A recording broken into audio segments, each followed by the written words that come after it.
आज का top defence update. India का AMCF प्रोजेक्ट इंजन डेवलपमेंट की वजह से इसमें देरी हो सकती है, इसलिए चाइना और पाकिस्तान के एडवांसमेंट को देखते हुए इंडिया S-57 जेट को एक टेम्पोररी सॉल्यूशन के रूप में देख रहा है। S-57 एडवांस इंजन और स्टील्थ कैपेबिलिटी के साथ फुल्ली ऑपरेशनल है और ये सुखोई 30 MKI के साथ ऑपरेशनल सिनर्जी भी प्रोवाइड करता है, जो IAF के लिए फायदेमंद हो सकता है जब तक AMCA रेडी नहीं होता।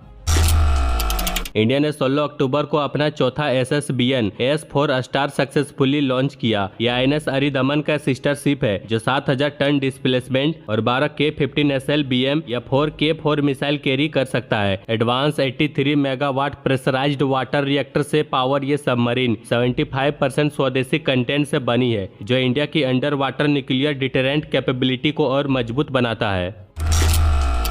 इंडिया अपने मिसाइल कैपेबिलिटी को बढ़ाने के लिए परलय SRBM का प्रोडक्शन तेज कर रही है। यह मिसाइल 150 से 500 किलोमीटर तक टारगेट कर सकती है। IAF और आर्मी ने 120 और 120 यूनिट ऑर्डर किए हैं और 1000 मिसाइल की डिमांड रॉकेट फोर्स के लिए रखी गई है और 2027 तक प्राइवेट सेक्टर की मदद से प्रोडक्शन डबल डिजिट तक पहुंचाने का प्लान है। यह मिसाइल ब्रह्मोस के बाद इंडिया की कन्वेंशनल स्ट्राइक ऑप्शन को बढ़ाएगा, खासकर चाइना के खिलाफ।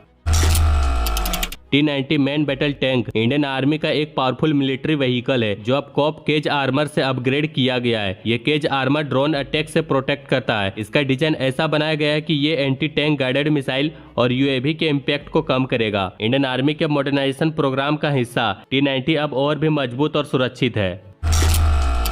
IIT Madras ramjet powered FSAPADS cell develop कर रहा है, जो मैन बैटल टैंक्स के लिए है। यह नया एमुनिशन 6 से 9 किलोमीटर तक की रेंज देगा, जो टैंक क्रू को सेफ डिस्टेंस से दुश्मन के आर्मर को इंगेज करने में हेल्प करेगा। रैमजेट टेक्नोलॉजी से प्रोजेक्टाइल की स्पीड बढ़ जाएगी, जिससे इनेमी के एक्टिव प्रोटेक्शन सिस्टम को इंटरसेप्ट करना मुश्किल हो जाएगा। फिलहाल अभी टेस्टिंग चल रहा है।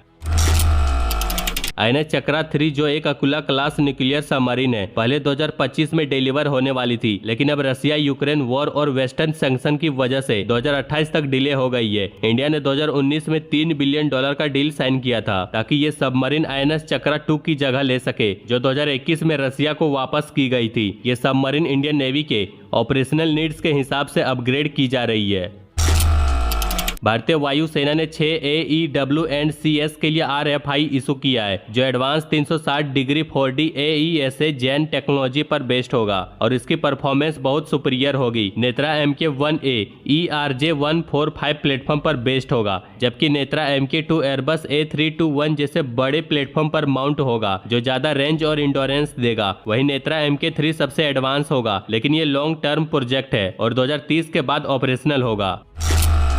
साउथ कोरिया नवंबर तक अपने KF-21 बुरामी फाइटर जेट के इंजन प्रोग्राम डिसाइड करेगा, जिसमें इंडिया के साथ कोलैबोरेशन का ऑप्शन भी हो सकता है। इंडिया जो अपना AMCA फाइटर डेवलप कर रहा है, इस पार्टनरशिप से दोनों कंट्री के लिए डेवलपमेंट फास्ट हो सकता है, लेकिन जेट इंजन डेवलपमेंट काफी कॉम्प्लेक्स होता है, इसलिए क्रिटिकल टेक्नोलॉजी के लिए GE या रोल्स रॉयस जैसे कंपनी के पार्टनरशिप की जरूरत होगी।